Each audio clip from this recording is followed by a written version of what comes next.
మనం లైనింగ్ బ్లౌజ్ని స్టిచ్ చేసేటప్పుడు ఫస్ట్ అయితే లైనింగ్ని మెయిన్ పీస్ని జాయింట్ చేసుకుంటాం కదా.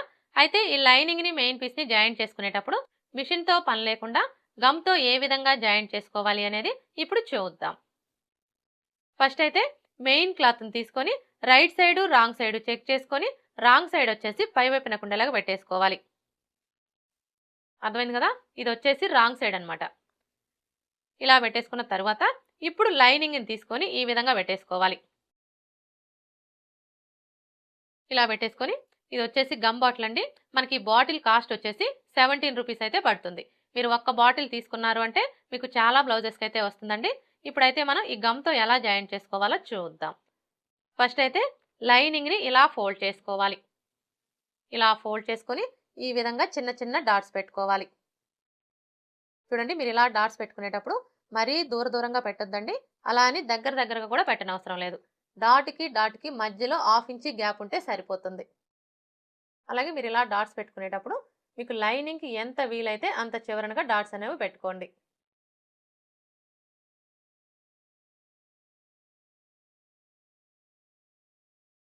ఇలా డాట్స్ పెట్టుకున్న తర్వాత ఇప్పుడు లైనింగ్ని ఇలా ఫోల్డ్ చేసుకొని మీ చేత్తో ఒకసారి ప్రెస్ చేయండి. అంటే మనం ఎక్కడైతే డాట్స్ పెట్టామో ఈ డాట్స్ మీద ఇలా ఒకసారి ప్రెస్ చేయాలి. ఇప్పుడు మరలా ఇటువైపును కూడా ఇదే విధంగా డాట్స్ పెట్టుకోవాలి.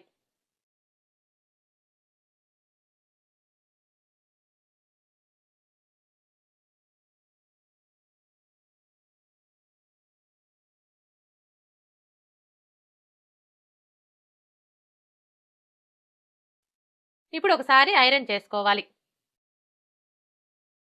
ఇలా ఐరన్ చేసుకున్నాము అంటే మనకి లైనింగ్ మెయిన్ పీస్ వెంటనే జాయింట్ అయిపోతుంది. ఒకవేళ మీ దగ్గర ఐరన్ బాక్స్ లేదనుకోండి, అలాంటప్పుడు ఇలానే ఒక 5 మినిట్స్ ఉంచారు అంటే మీకు నీట్గా జాయింట్ అయిపోతుంది.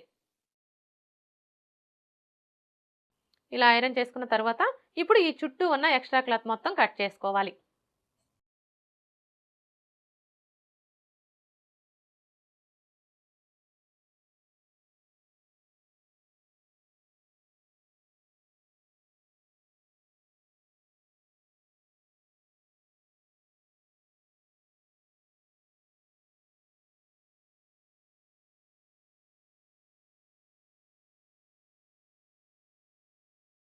ఓకే ఫ్రెండ్స్, చూసారు కదా, మిషన్తో పని లేకుండా లైనింగ్ని మెయిన్ పీస్ని గమ్తో ఎలా జాయింట్ చేసుకోవాలో.